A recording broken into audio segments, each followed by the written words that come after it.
할렐루야. 하나님 은혜가 오늘 또 여러분에게 넘쳐나기를 바랍니다. 오늘 본문 말씀을 통해서 사랑하는 만큼 인생도 커진다, 이런 주제로 말씀을 전하려고 합니다. 이 말씀이 여러분에게 오늘 큰 은혜가 될 수 있기를 바랍니다. 오늘 주인공으로 두 사람이 소개가 되고 있습니다. 바리새인인 시몬과 죄인이라고 일컬어지는 한 여자가 소개가 되고 있습니다. 이 바리새인 시몬이라는 사람이 어느 날 예수님을 식사 자리에 초대를 했습니다. 자기 집에 초대한 것입니다.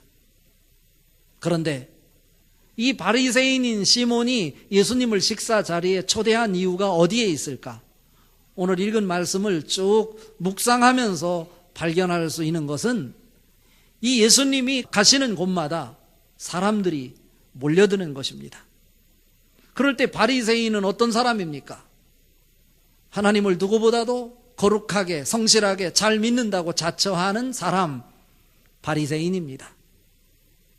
자기에게 없는 것, 그 예수님에게 사람들에게 주목을 받는 그 모습을 보고 이 예수님이 어쩌면 선지자일 수 있겠다, 선지자인가 아닌가를 시험하기 위해서 예수님을 식사 자리에 초대한 것입니다. 그런데 그 파티에 불청객이 한 사람 나타났습니다. 그가 누구냐면 죄인이라고 일컬어지는 여인이었습니다. 이 사람은 누구냐면 막달라 마리아라고 이렇게 일컬어지는데, 귀신 들렸다가 예수님에게 고침을 받고 평생 십자가에 못 박혀 돌아가실 때도, 그리고 예수님께서 장지의 무덤에 계시는 동안에도 향유를 가지고 찾아갔던 여인, 예수님이 부활하시고 나서 가장 먼저 부활의 기쁜 소식을 들었던 여인. 성경에는 없지만 오늘 말씀을 통해서 보면서 죄인인 한 여자라고 소개하는 것을 보면 그 당시에 사회 풍습 가운데 죄인이라고 이름 붙여지는 여인을 창녀를 지칭할 때 사용했다라고 볼 때 이 여인은 어쩌면 이전의 과거가 좀 복잡했던 여인 중에 한 사람이었을 것이다, 이렇게 추측할 수 있겠습니다. 예수님은 오늘 이 두 사람을 비교하는 것입니다. 시몬은 많이 배웠습니다. 가진 것도 많습니다. 그리고 사회의 유지입니다. 사람들에게 관심의 대상이기도 합니다. 거룩한 사람입니다. 성실한 사람입니다. 그런데 그 사람이 예수님을 식사 자리에 초대했습니다.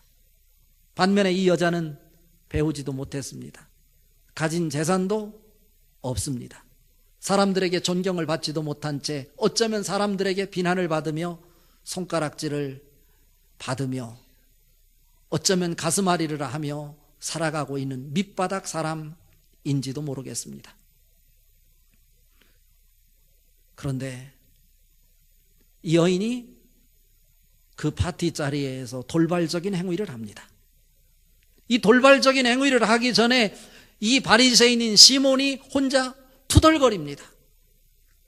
저 죄인인 여자가 감히 이 거룩한 파티에 어떻게 올 수 있었는가? 자기 하인들을 질책합니다. 이 죄인인 여자가 이 파티에 들어오는 것을 못 들어오게 막았어야지 왜 이 여인이 이곳에 들어와서 이 파티를 망치게 만드냐? 라고 하는 생각이었습니다. 그런 생각을 하고 있는 동안에 이 여인은 돌발적인 행위를 합니다. 그것이 무엇입니까? 향유를 담은 옥합을 가지고 와서 예수님에게 붓습니다. 여기에서 저는 중요한 메시지를 한번 찾아보는 것입니다. 그것은 뭐냐면 예수님의 초청에 긍정적으로 응답하는 사람이어야 한다라고 하는 것입니다. 오늘 사실 바리새인 시몬이 예수님을 식사 자리에 초청했지만 실제로 오늘 본문 말씀을 주의 깊게 살펴보면 바리새인이 주도가 되어서 예수님을 대하는 것이 아니라 예수님께서 바리새인인 시몬을 초청하고 이 여인을 초청하여 그들에게 하늘의 메시지를 전하고 있는 것으로 소개가 되고 있습니다. 어쩌면 내가 하나님 앞에 나온다고 생각할 수 있을지 모르지만 내가 결단하고 신앙생활을 한다고 나는 생각할지 모르지만 그에 앞서서 하나님께서 여러분을 선별하여 하나님의 자녀로 초청해 주신 줄 믿습니다. 하나님께서 우리를 불러주셨으니 하나님 앞에 서서 하나님의 부르심에 긍정적으로 응답할 수 있는 여러분 될 수 있어야 됩니다. 이 바리새인은 예수님을 초청한 이유가 예수님이 선지자인가 확인하기 위해서 초청을 했습니다. 사람들이 그렇게 예수님이 계신 곳에 모여드는 이유는 그에게는 하늘의 메시지가 있었기 때문일 것입니다. 어쩌면 예수님이 선지자일 수도 있겠다. 그래서 예수님을 식사 자리에 초청했습니다. 그런데 이 여인의 돌발적인 행위 앞에 예수님은 선지자가 아니라는 결론을 내립니다. 왜냐하면 이 여인이 한 일이 무엇입니까? 예수님에게 찾아와서 예수님이 비스듬하게 누우셔서 식사를 하고 있는 그 동안에 예수님 발에 뭐를 쏟아붓고 있습니까? 지금 가장 먼저 쏟아부은 것이 무엇입니까? 눈물이에요. 눈물을 쏟아붓고 있어요. 그리고 자기의 머리를 풀어서 머리털로 그 눈물을 닦습니다. 어쩌면 눈물을 닦는다기보다는 눈물로 예수님의 발을 씻기시고 그 씻기신 발의 물기를 머리로 닦아내고 있는 것입니다. 그리고 향유를 붓습니다.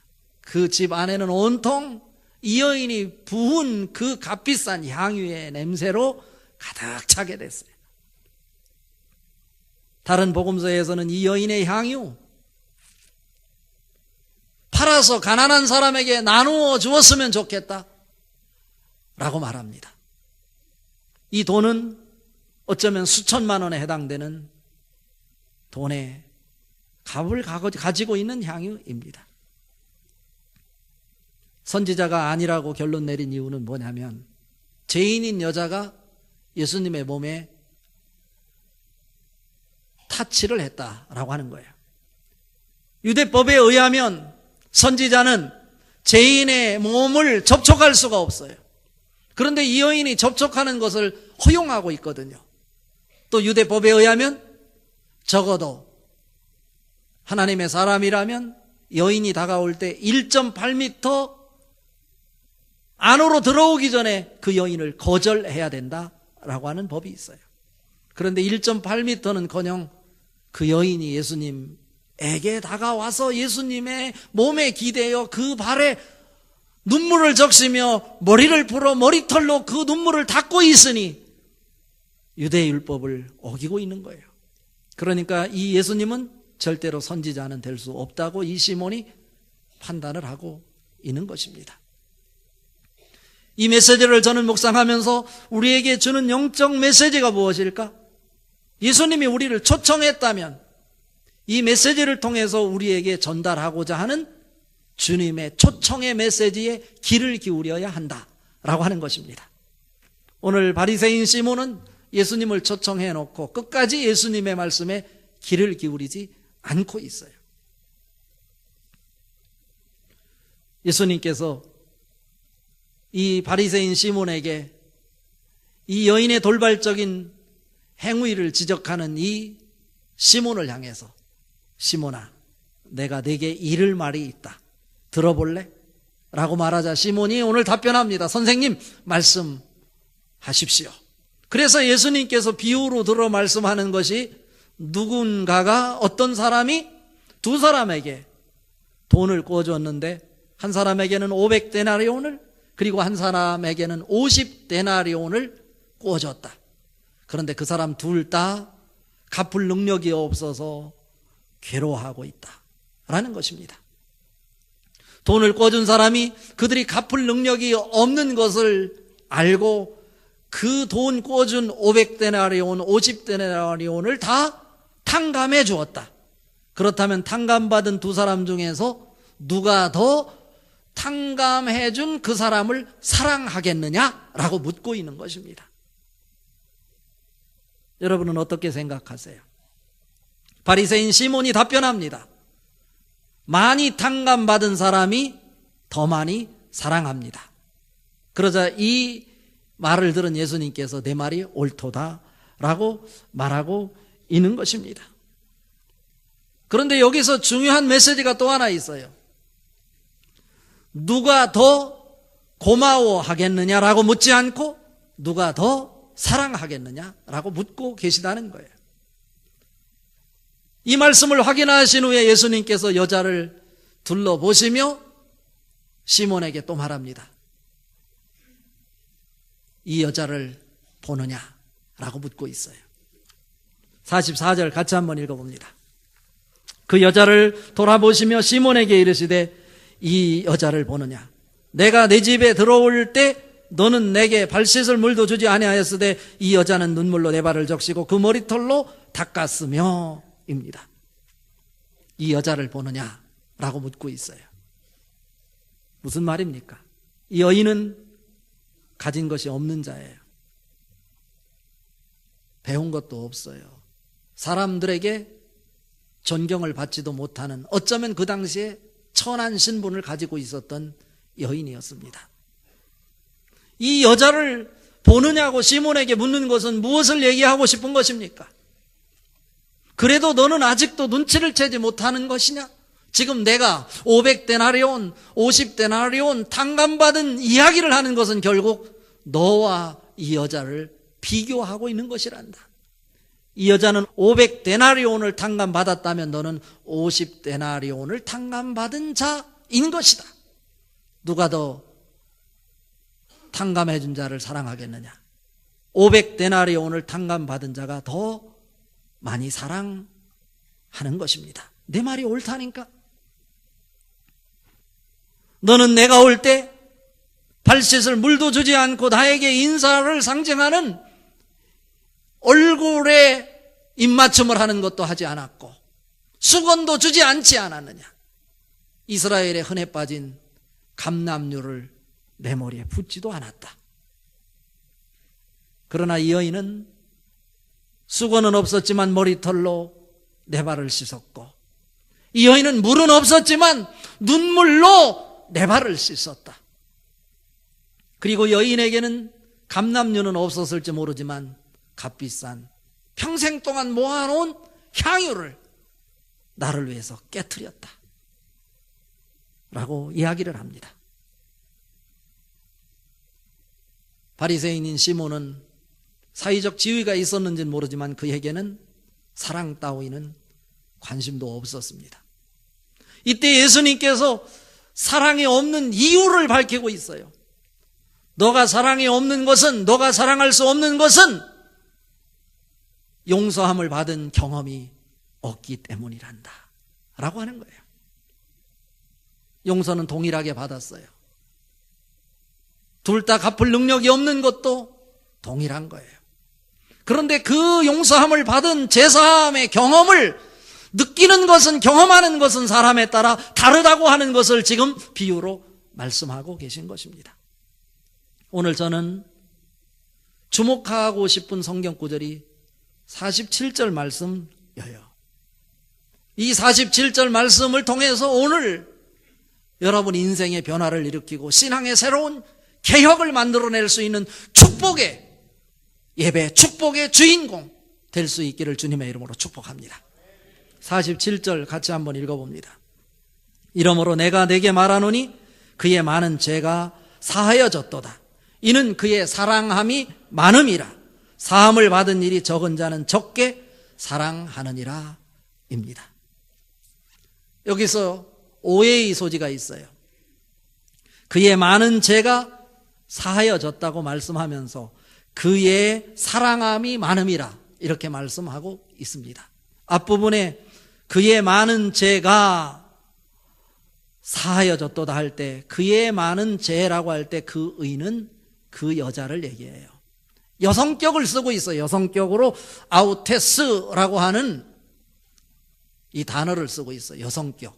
그런데 그 뒷부분에 그의 사랑함이 많음이라 할 때 그의 사랑함이라고 할 때 그 의는 에게페센이라고 하는 단어를 쓰는데, 에게페센은 그의 사랑함이 많다고 할 때 그 여자의 사랑을 가리키는 것이 아니라 여기에서는 여성격이 아니라 3인칭 단수로 하나님을 지칭하고 있어요. 그 여자가 사랑할 수 있는 것도 그냥 사랑이 만들어진 것이 아니라 그의 제사함의 경험이 있기에 그 제사함의 경험 속에 하나님이 조건 없이 베풀어준 카리스로서의 은혜를 경험하고 있는 것이다. 그의 하나님의 사랑이 그에게 강력하게 부어지고 있는 것을 그가 경험하고 있는 동안 그는 사랑을 말할 수 있는 것이다. 이것이 이해가 되어야 돼요. 모든 주체는, 은혜의 주체는, 제사함의 주체는, 구원의 주체는 오직 하나님입니다. 그 여자의 사랑이 구원을 만드는 것이 아니라, 그 여자의 사랑이 제사함을 가져오는 것이 아니라, 하나님의 조건 없는 카리스로서의 은혜가 그 여자의 제사함을 가져오고 하나님의 조건 없는 구원이 그에게 용서로, 기쁨으로, 구원으로 연결된다고 하는 말씀입니다. 그 축복이 여러분에게 넘쳐날 수 있기를 바랍니다. 이 여인의 이야기를 통해서 이 시몬에게 들려주고 싶은 하나님의 마음이 무엇입니까? 시몬은 거룩한 자라고 그랬습니다. 배운 자였습니다. 재산도 많습니다. 사회 유지이기도 합니다. 이 여인이 가진 것을 갖지 못한 것이 있어요. 그것이 뭐냐면 사랑입니다. 그런데 사랑이 없는 이유를 오늘 이 47절을 통해 밝히는데, 그것은 뭐냐면 너가 제사함의 경험이 없기 때문에 너가 사랑을 할 수 없는 것이란다 라고 말하는 것입니다. 탕감을 받았으면서도 탕감을 받은 그 은혜를 경험하지 못하고 있다면 그 사람은 사랑을 할 수 없다라고 하는 것입니다. 오늘 설교 제목이 무엇입니까? 사랑하는 만큼 인생도 커진다. 이 47절 말씀 속에 그 영적 메시지가 담겨 있어요. 우리 모두는 다 50데나리온이었던지 500데나리온이었던지 우리 힘으로 해결할 수 없어서, 그 죗값을 감당할 수 없어서 죄악의 속으로, 어둠의 터널로, 고통의 자리로, 질병의 자리로, 죽음의 자리로, 지옥을 향해 달려가고 있었던 사람들입니다. 아무도 스스로 구원을 만들어낼 수 없었던 사람입니다. 그런 우리들에게 하나님은 사랑으로 조건 없이 우리를 구원하시기 위해서, 우리의 수많은 죄를 용서하시기 위해서 인간의 몸을 입고 이 땅에 오셔서 십자가에 못 박혀 돌아가셨습니다. 대가를 지불하셨어요. 우리는 조건 없이 500데나리온이 아니라 숫자로 헤아릴 수 없는 5,000데나리온, 5만 데나리온, 50만, 500만 데나리온의 탕감을 받은 사람입니다. 그런데 오늘 말씀을 통해서 우리에게 주시려고 하는 하나님의 마음은, 우리는 숫자로 헤아릴 수 없는 하나님의 사랑과 용서와 구원의 이 감격을 탕감받은 제사함의 경험을 가져야 될 터인데 왜 그것을 경험하고 있지 못하느냐, 이런 말씀입니다. 사람에 따라 다를 수 있어요. 내가 무엇인가를 하고 싶은데 하지 못하는 이유는 오늘 말씀에 비추어 볼 때 무엇이냐면 제사함의 경험이 없기에 사랑할 수 없다는 것입니다. 이 여인이 가진 이 향유가 수천만 원에 해당되는 가치를 갖고 있는 돈이고, 그 여인이 어쩌면 입고 싶은 거 입지 못하고, 먹고 싶은 거 먹지 못하고, 쓰고 싶은 거 쓰지 않고 다 모아놓은 그 인생의 전 재산일 수 있어요.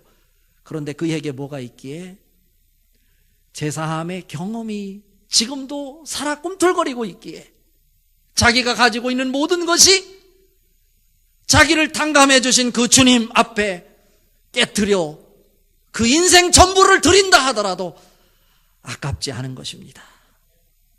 우리가 왜 인색한 것입니까? 제사함의 경험을 경험하지 못하고 있기 때문이라고 오늘 말씀하고 계신 것입니다. 여러분 모두는 구원받은 하나님의 사람들입니다. 하늘에 속한 사람들입니다. 스스로 해결할 수 없는 죄의 문제를 예수님께서 오셔서 십자가 사건을 통해서 우리의 죄를 해결해 주셨습니다.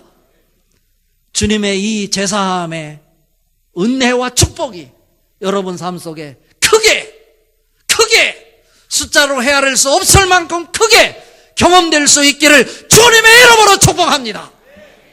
이것이 크게 경험되고 있는 동안 우리는 조건 없는 사랑을 할 수 있습니다.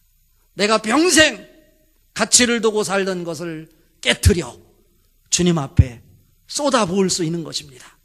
그러한 결단이 인색한 이유는 내가 주님의 제사함을 경험하고 있지 못하기 때문인 것입니다.